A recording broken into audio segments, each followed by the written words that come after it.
안녕하십니까. 둔산동 Q&A 공부방 동아쌤입니다. 자, 질문 보면 사회현상을 분석하여 미래를 예측하는 자신의 의견을 쓰는 방법, 이렇게 물어봤습니다.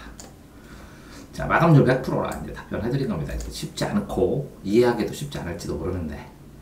자, 안녕하세요. 안녕하십니다. 제가 미래 예측을 한 번도 안 해봐서 아예 모르겠습니다. 거짓말 치지 마세요.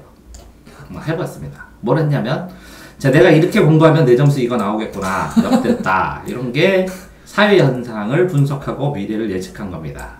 그렇군요. 자, 당연히 이것만 했을까요? 아닙니다. 자, 내가 저 친구한테 이렇게 하면 나중에 쟤랑 나랑 친구관계 끊어지겠네, 이런 거 했죠? 네. 미래 예측했네요. 네. 사람들은 전부 다 현재를 살면서 현재 하루를 살아가지만 그 현재에 이 살아가는 것들이 누적돼서 현재 하는 누적돼서 이 과거를 본 다음에 과거를 보고서 앞으로 이런 것이 일어날지도 모르겠구나 라고 예측을 하면서 살아갑니다.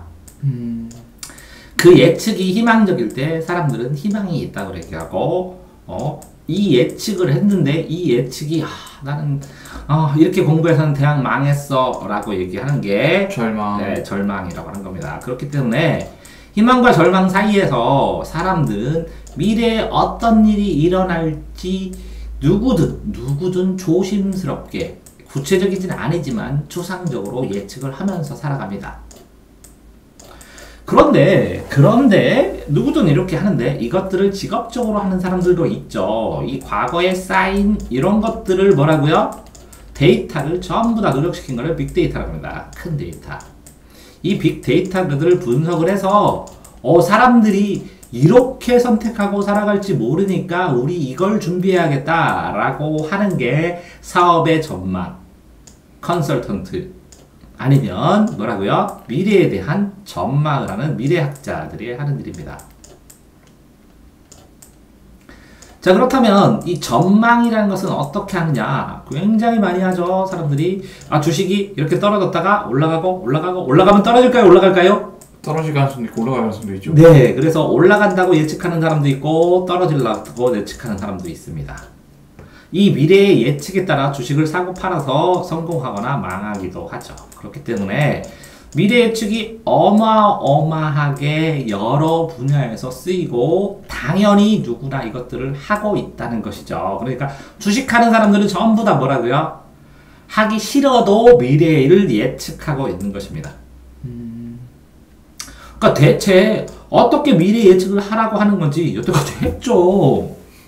했는데 이 미래 예측을 구체적으로 하면서 이 구체적으로 뭔가를 어떤 거를 점검해야 되느냐 라는 것에 대해서 생각을 못했던 것일 것 뿐이죠.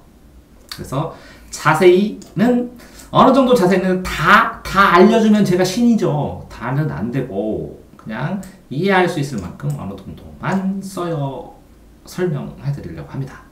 그죠?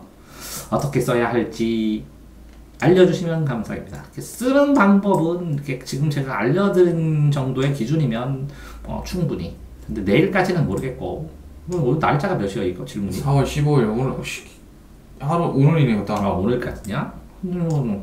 네. 자, 그래서 사회현상 첫 번째 인구는 어떻게 변할지 인구 변화에서 옛날에는 이렇게 변한다고 그랬습니다. 그래서 이렇게 변한다고 그랬거든요. 인구 변동 이론에 의해서 그래프로. 그죠? 네. 그런데 이렇게 올라가는 게 아니라 그냥 뚝 떨어지기 시작하죠, 우리나라가. 네. 인구 예측이. 그러니까 인구 예측도 맞은 것 같은데 틀렸어요. 그죠? 네. 자, 환경도 계속 개발을 하다 보니까 이게 환경이 계속 파괴되니까 지속 가능하게 좀 관리를 하면서 지속 가능하게 개발할 수 있는 방법이 없을까? 그러면서 이 지속 가능하게 하려면 지속을 예측해야죠. 네. 예측을 하면서 개발을 하기 시작하죠, 요새는. 요새 그런다고요? 네. 환경 영향 평가가 뭐예요? 이 백화점을 여기다 만들면 어떻게 환경이 오염되고 주변에 어떻게 될까 하면서 예측 보고서를 쓰고 예측에 따라서 그 영향 평가를 한 거에 따라서 보완을 하면서 설치를 하기도 하죠.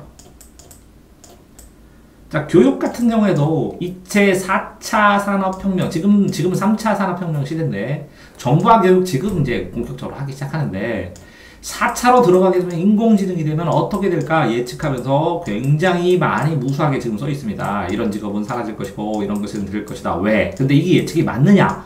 안 맞는다는 거죠, 잘. 왜? 왜? 알 수 없으니까 왜? 현재 상황에서 예측이라는 거죠. 이렇게. 그리고 이렇게 예측을 해놓잖아요. 네. 그럼 사람들이 예측을 보고, 야, 봐봐. 이렇게 주식이 올라간다고 예측을 했어요. 그럼 네. 다 사람들이 뭐라고요? 다. 살려고 하죠. 네. 그러니까 안 팔아요. 네. 안 팔아서 주식값이 또 떨어지기도 해요. 안 팔아서 더 올라가기도 하지만. 이해되세요? 네. 그러니까 이 어떤 예측을 하게 되면 필연적으로 그 예측에 반응을 해요. 그래서 그걸 반응을 하는 것까지 예측을 하기도 또 해요, 사람들이. 그래서 이 반응을 예측해서 여론을 조작하기도 해요. 그리고 덧글을 써요, 여론. 그럼 정치인들도 뭐라고요? 이 사람이 될지 안 될지를 예측을 하잖아요. 그렇죠. 예측을 하면서 그 예측에 대한 반응들, 사람들의 예측에 대한 반응을 섬세하게 보면서 또 댓글 조사하면서 이 예측을 방향성을 이렇게 틀어버리잖아요. 네. 그러니까 아, 그 사람이 된대? 알았어, 그럼 더 찍어주지 뭐. 이렇게 해서 만들기도 하잖아요. 그러니까 무서운 학문이죠, 예측이라는 게. 됐어요? 그러니까 이 교육도 4차 산업혁명에 맞게, 그러면 정보화가 되면서 옛날보다 예측된 흐름들, 예측된 동향들의 데이터를 더 사람들이 더 많이 봤을 때, 사람들이 이렇게 예측한대. 그럼 내가 그대로 할 거예요? 아니. 역발상으로 이렇게 하면 돈 벌 수도 있겠구나, 라는 생각을 또 하잖아요. 네. 그 예측이 얼마나 또 노출됐느냐에 따라서 또 반응도, 이게 상호관계가 일어난다는 거죠. 그러니까 쉽지 않다는 거죠. 자, 그러려면 예측을 어떻게 해야 되냐? 공부는 뭐를 해야 될까? 자, 먼저 시간에 대한 공부를 해야 돼요. 시간에 대한 공부를 해요? 그래서 역사를 공부해요. 과거의 사람들이 사람들이 100년밖에 안 살았으니까 이 100년 동안 살면서 인간은 태어나서 죽을 때까지 대략 어떤 생각들을 공통적으로 가지는구나 라를 기반으로 해서 100년 말고 200년, 300년, 1000년의 역사를 통해서 이런 행위가 나라의 내부 룰만 있으면 역사적으로 이런 상황이 일어났구나 하면서 복합적으로 발생하는 일들이 왜 그런 상황들이 발생했고 그 복합적인 상황과 현재 상황은 얼마나 유사한가, 그러면 현재 상황과 어떤 게 다르니까 또 이런 돌발 변수가 있을까라는 역사를 공부해야 돼요, 시간으로. 네. 다음에 공간을 공부해야 돼요. 공간은 그 지역의 특성이나 아니면 그 도시의 특성이나 이런 지리 공간의 특징들을 공부를 하고, 도시에서는 이런 일이 일어나고 시골에서는 이런 일이 일어나고 추운 지역에서는 이런 일, 더운 지역에서는 이런 일이 일어나는구나 하는 공간적 특성을 공부해야 돼요. 그러면 시간과 공간을 공부하는데 또 하나는 인간을 공부해야 돼요. 그러면 인간이 무엇이냐? 인간의 경제적 관념, 경제적 이기주의, 경제, 인간의 심리, 심리학, 인간들의 대인관계와 소소한 이야기, 이런 것들을 다 공부를 해야 돼요. 네, 알겠습니다. 그런데 문제는 이거 시간, 인간, 공간을 공부했는데 인간을 공부하게 되면 인간 하나가 아니라 인간 대 인간을 공부해야 되고, 네. 문화 대 공간, 문화 대 문화 대 문화. 그래 무역을 공부하니까. 그죠? 네. 이 시간도 역사니까 역사 상황에서 발생되는 게 지금과 다르니까 공통점 차이점을 다 공부해야 되죠. 그렇죠. 그런 공부를 바탕으로 현재 일어나는 일을 도표화하고 수치화해서 객관화시킬 수 있는 것도 공부해야 되죠. 네. 수치화, 계량화시키고 도표화시키는 거를 공부를 한 다음에 이 계량화된 것들, 이 공부를 바탕으로 이 수치들을 패턴을 해석할 수 있어야죠. 네. 그러면 이 관찰하는 수치들은 이제 어디서 나와요? 포털 사이트나 빅데이터나 이렇게 빅데이터나 통계청이나 이런 것들을 다 보야죠. 네. 이 통계의 의미가 뭔지, 이 통계 약속을 왜 그렇게 내는지를 전부 다 보면서 패턴을 도출해야죠. 네. 이 패턴을 가지고 그러면 이게 뭐나요? 주식을 살고 파는 프로그램들도 만들죠, 사람들이. 그렇죠. 그래서 공식처럼 만들죠. 네. 근데 이 패턴대로 되느냐? 이 패턴이 다양하게 A안, B안, C안으로 돌발 변수에 따라서 달라질 가능성도 있고 그거에 대한 비중치도 있고 다 그렇지 않을 거예요. 그렇죠. 그 패턴들이 어떤 우발성에 의해서, 어떤 성격에 의해서, 사람들의 반응에 의해서 달라질 수도 있잖아요. 네. 그러니까 그러면 이 시나리오들이 어마어마하게 복잡해지잖아요. 그렇죠. 그러면 A가 나타날 A, B, C, D 해서 100가지 가능성이 있습니다. 그러면 예측이라고 할 수 없잖아요. 그렇죠. 그러니까 이 예측을 좁혀나가서 이 예측한 필요성에 의해서 필요성에 따라서 이렇게 될 것이다 라고 얘기하는 거잖아요. 네. 근데 문제는 가설을 세우고 이렇게 될 것이다 라고 가설을 세우고 그 가설에 대해서 이렇게 검증을 해봤는데 그랬더니 실제적으로 이런 결과가 나왔다 라고 했을 때 이 사회현상으로 가설을 세우면 이런 실험을 할 수 있어요? 아니요, 없죠. 안 되기 때문에 이 실험의 조건을 만들기가 쉽지 않다는 거예요. 그러니까 사람들이 모르는 패턴이 나오는데 모르는 패턴이기보다는 그 패턴이 이럴 가능성이 있고 이런 가능성 A와 B가 이거는 적자 이거는 흑자 이만큼의 차이가 난다는 거예요. 가능성이. 그렇기 때문에 이렇게 패턴을 분석하고 나올 수 있는 가능성이나 유사 상황 이때를 대비해서 공격적 투자 이때를 대비해서 수비적 보완적 방어적 투자 라는 것들을 결정하는 기업체에서도 당연히 사용하고 활용하잖아요. 이해되나요? 네. 그런데 이렇게 될 수도 있죠. 자, 어제 네가 공부했지? 네. 오늘도 공부했지? 네. 내일 예측할 수 있지? 네. 내일은 예측할 수 있죠. 이게 시험 계획표 짜는 거고 공부 계획표 짜는 거예요. 네.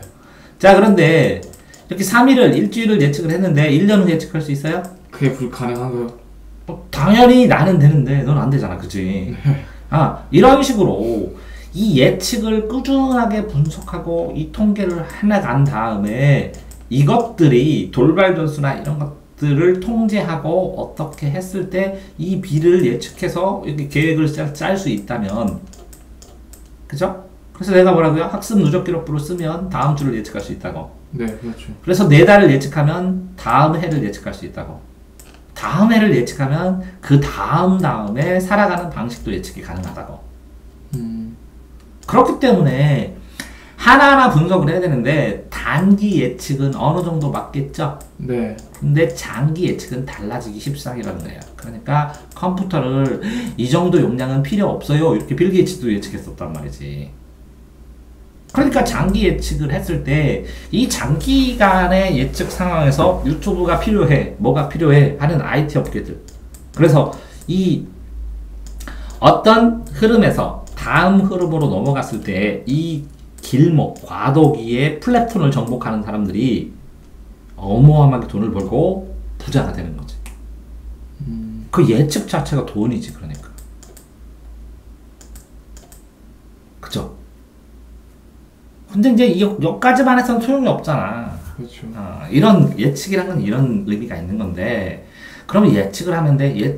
미래 예측을 자신의 의견을 쓰는 법이라고 한다면, 그럼 구체적으로 어떻게 써야 되냐, 이것도 해야 되잖아. 네. 그러니까 어렵네. 보시면. 자, 그럼 예측을 하는 법. 자, 뭐, 다른 거는 다 그렇고, 나는 교육에 대해서 보면. 첫 번째, 교육. 교육도 예측이 안 되지, 사람들이. 어렵죠. 왜 어려워? 지금 입시제도만 이렇게 바뀌는 이렇게 하는 거에 따라서 디테일하게 엄청나게 차이가 났기 때문에 예측을 했다고 그 입시제도가 복잡해질 겁니다. 이런 건 예측이 아니잖아. 그렇죠. 이 디테일이 굉장히 다르다는 거지. 그렇지만 따라가는 게 있잖아. 선례가 있어, 선례. 네. 뭐가? 네. 자, 우리나라를 예측할 때는 뭐를 많이 보고 해? 글쎄요. 뭘 주로? 일본을 보고 많이 합니다. 아. 일본 산업구조나 스타일이나 사고방식이나 이런 게 많이 유사하기 때문에 일본에서 나타나는 문제점들이 우리나라에서 그 이렇게 발전 단계에서 우리나라에 나타날 가능성이 많습니다. 그래서 어떤 연구 논문이든 현황을 하면서 각 나라들을 비교합니다. 선례를 분석하는. 두 번째는 자, 그러면 이거 사회 현상을 분석하면 사회 현상 자체를 그죠? 선례를 분석하니까 뭐라고? 각국 이런 나라를 비교했죠. 네. 이 사회 현상이 시간적으로 어떻게? 이거는 뭐라고요? 나라니까 공시적 접근 방법이죠. 네. 공시적 접근 방법이고 공간, 시간으로 이 사회 현상이 과거, 현재 이런 상황으로 순차적으로 과거도 과거 A1, A2, A3로 이렇게 변해온 상황들을 만들어야 돼요. 그래서 각 학문에는 그 학문의 역사, 연역이 나와요. 그러니까 이렇게 미래를 예측하는 거하고 교과서의 구조하고 논문의 구조하고 똑같네요. 네. 그게 논문이 뭐냐? 어떤 사회현상이나 과학적인 개념이나 사회현상을 다 요약하고 그 요약에서 앞으로 미래에 이런 게 필요할 거라고 생각을 해서 자신의 의견을 써주는 거예요. 그게 뭐라고요? 박사라고, 박사학위. 어려운 게 아니라. 그러니까 뭐라고요? 공시적 접근도 하고 시간적으로 이렇게 변하는 것도 해보고 3번 그렇게 해서 결론이 보면 자 공시적 통시적으로 해봤더니 이렇게 가는데 이렇게 사람들은 간다고 하지만 이렇게 갈 가능성이 많다 하고 가설을 왜? 이런 이유 때문이다. 그래서 이렇게 갈지 이렇게 갈지에 따라서 이게 소규모 실험을 해보겠다. 소규모 실험을 해보겠다. 그래서 그 소규모 실험에 대한 데이터를 해주고 이게 A가 A 방향이 아니라 B 방향으로 갈 가능성이 많다. 왜? 이렇게 A 방향으로 예측하는 사람들은 이런 근거를 대지만 이 근거는 아니고 이 근거는 아니고 이 근거는 아닌데 내가 가설로 된 이거는 근거가 이거고 이거고 이거고 이거고 이거다 라고 얘기를 해준다고. 이해됐어요? 네. 그러니까 이거는 자 그 논문을 쓸 때 논문의 서론에다가 이렇게 공시적 접근도 쓰고 통시적 접근도 쓰고 이렇게 가설을 설정하는 이유 소규모로 이걸 집중해서 하는 연구 방법을 써주고 그래서 나는 이것들을 이렇게 예측한다 라고 써주는 겁니다. 이해됐나요? 네. 그럼 이게 뭐라고요? 논문의 서론 구조라고요. 그러면 본론에 가서 5번 이렇게 예측한 것은 이렇게 실험을 해보니까 데이터 결과상 뭐다? 시간이 한계가 되고 공간도 한계되고 짧겠지만 그죠? 네. 왜? 짧게 예측했지만 이런 방향이 있으면 이렇게 쳐들을 확률도 크잖아. 네네. 그래서 이런 데이터 연구를 이 데이터를 분석하고 계량해서 그 의미들을 재해석해내는 겁니다. 그런데 이런 실험들을 하기가 쉽지 않죠? 그렇죠. 그래서 이걸 어떻게 이용해요? 빅데이터를 끌어다가 빅데이터의 변화를 명확하게 인식시키고 그걸 설명해 주는 거예요. 그런 것들을 하나, 둘, 세 개 연구를 하니까 이 세 개 연구를 종합해 보니까 내 가설이 맞다, 틀리다. 맞다. 왜? 이런 점에서 의미가 있다. 라고 얘기를 밝혀줍니다. 그런데도 불구하고 나중에 지나가면 이 예측이 틀려집니다. 왜? 종합적으로 해서 이런 것은 이렇게 된다 라고 해서 사람들이 이제 인지가 되고 공지가 돼요.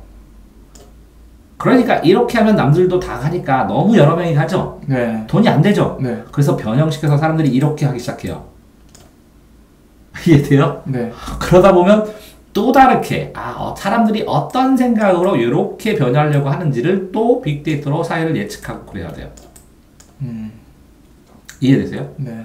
그러니까 예측이란 것은 계속 변하기 많이 미리 측정하고 예단해 본 것인데 그 예측의 순간에서는 어느 정도 타당성이 있을 수 있겠지만 그 예측이 공유되고 사람들에서 알려지는 순간 또 그거를 활용한 플러스 요 예측과 플러스한 나머지 플러스 알파라는 생각이 항상 나오기 마련이기 때문에 그렇기 때문에 또 다른 이론이 또 필요하게 되고 또 예측을 해야 될 필요성을 느끼게 되는 거예요. 그러니까 예측을 해놨다고 그대로 진행되는 것은 절대 아니라는 거죠. 이해됐나요? 네. 자, 그러니까 7번 그렇게 함에도 불구하고 짧은 순간을 예측하던 단기 예측을 하던 장기 예측을 하던 이 장기 예측과 단기 예측의 장점, 이 예측을 하는 장점이 뭐냐면 자, 역사가 뭐랬어요? 현재에서 뭐랑 대화? 과거를 대화. 뭐를 위한? 미래를 위한. 이게 미래를 위한 이게 예측입니다. 근데 굉장히 도움이 되는 거예요. 왜? 이렇게 예측을 하기 위해서는 뭐라고요? 현재 정확하게 나를 알아야 돼. 그 과거의 데이터를 정확하게 분석해야 돼요. 그러면 현재 그 아이의 학습 능력과 그 과거에 했던 것들을 정확하게 분석해서 미래의 결과를 예측할 수 있죠. 그쵸? 그런데 이 현재 아이가 미래를 예측했더니 대학을 떨어진대. 안 그래요? 네. 그렇게 떨어진다고 했을 때는 뭘 바꿔야 돼요? 과거에는 이렇게 했지만 현재부터 지금부터는 이렇게 나가야겠다고. 왜? 이 예측으로 가기 싫으니까. 떨어지기 싫으니까. 라는 변화를 줄 수 있는 계기가 되는 거예요. 이 예측 자체가. 이해됐나요? 네.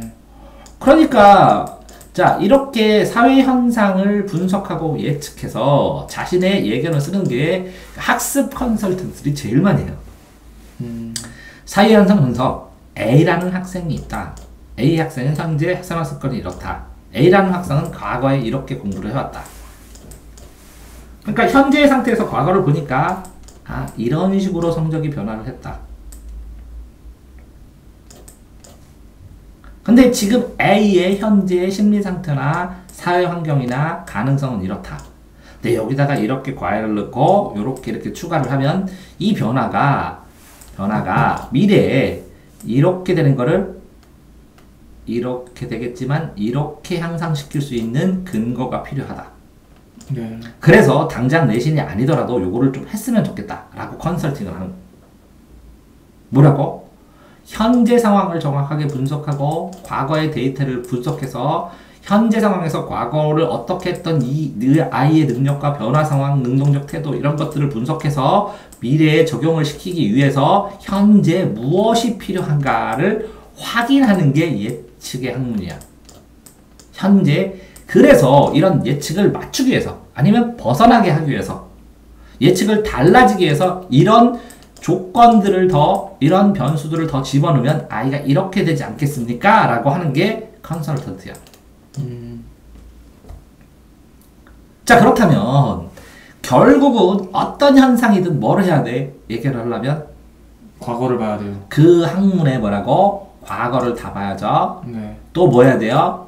미래. 과거를 하나, 둘, 셋, 넷을 된 현재까지 온 과정을 분석해야죠. 그렇죠. 그러면 현재를 중심으로 이 과거를 분석했는데 이 변해온 것들 있죠. 네. 변해온 요소들을 다 뽑아줘야죠. 네. 그 요소들을 뽑아서 이 요소 말고 요 요소들이 그냥 진행된다면 아니면 이 요소들이 그냥 진행되지 않고 플러스 알파를 해야 된다면 이건 플러스 알파를 하고 이거는 그냥 진행된다면 하고 대비를 해야죠. 네. 자 이건 뭐라고? 회사에서 투자를 한다면 회사에서 그냥 현재 상황대로 된다면 그럼 우리의 영업이익은 얼마일 것이고 이렇게 하면 얼마가 될 것입니다. 따라서 우리는 현재 어떤 대비를 해야 됩니다. 이렇게 쓰는 게 업무보고서죠. 네네. 이것도 예측이네. 그렇죠. 그러니까 전 범위에서 동원돼서 쓰입니다. 그러니까 첫 번째는 어떻게 학습 컨설턴트가 어떤 식으로 컨설팅을 하면 가장 좋을지. 두 번째는 뭐라고? 어떤 회사에서 업무의 예측, 지금 상황에서의 회사에서 예측을 해봐라고 했을 때, 보고서를 썼을 때, 어떤 식으로 해야 되는지. 자, 세 번째는 뭐라고요? 어떤 사회 현상에 대한 내 논문을 쓴다면 어떤 식으로 순서로 써야 되는지. 라는 거죠. 네. 이런 것들이기 때문에 일상적으로 늘 쓰이는 방법이에요. 예측이라고 해서 빅데이터하고 뭐 거창하게 생각한 것 뿐이에요. 항상 하던 거였다고요. 네. 그러면 논문 한 번이라도 써봤다면 회사에 보고서를 써봤다면 학습 컨설팅을 안 했다. 그러면 내가 뭐 했다면 네 번째 자기가 현재 옛날에는 어떻게 공부를 해왔는데 현재 상태가 어떻고 앞으로 공부를 잘하려면 어떻게 해야 되는지 예측하면서 자신의 가능성이나 자신의 발전 방향을 논하라 하는 거랑 똑같죠. 네. 그러니까 사회현상 분석했어요? 안 했어요? 여태까지? 했죠. 하면서 살았습니다. 대전 둔산동 Q&A 공부방 동아쌤입니다.